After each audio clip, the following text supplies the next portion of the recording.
द्रौपदी को स्वयं कृष्ण बनना पड़ेगा, स्वयं कृष्ण की तरह उस चक्र को धारण करना पड़ेगा और उन वहसियों का संहार करना पड़ेगा।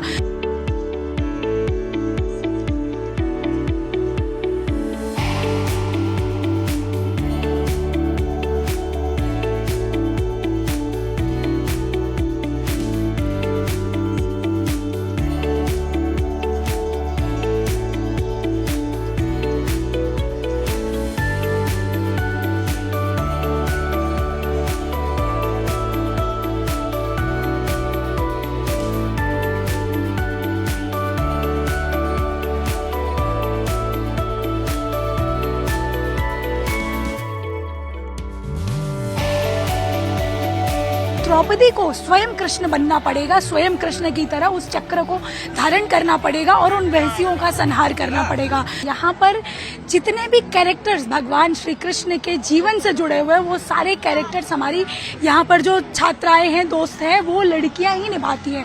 यानी अगर कृष्ण भी बनना है तो लड़की बनती है, राधा भी बनना है तो लड़की बनती है। यानी कि भगवान श्री कृष्ण की जीवन लीला का एक एक अंश निभाने का, एक एक किरदार निभाने का काम यहाँ पर एक लड़की ही करती है। तो हम इस तरह से प्रत्येक वर्ष त्रिवेणी छात्रावास में कृष्ण जन्माष्टमी को मनाते हैं।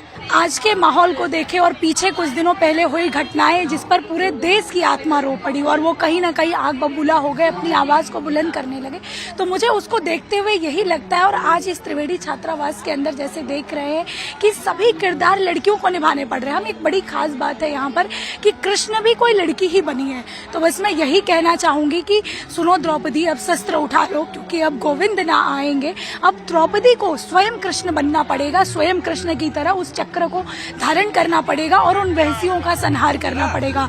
तो कुछ उस तरह से उस प्रकृति में आकर महिलाओं को आगे आना पड़ेगा और समाज के भीतर अपने वर्चस्व को स्थापित करते हुए कार्य करना पड़ेगा। बिल्कुल जरूरत है समाज के अंदर, क्योंकि अगर एक लड़की सशक्त होगी, स्वयं को स्वयं सिद्धा के तौर पर देखेगी और मजबूती से खड़ा रखेगी, तो हर मुश्किल का सामना करेगी और हर मुश्किल का मुंहतोड़ जवाब देने के लिए अपनी पूरी ताकत रखेगी।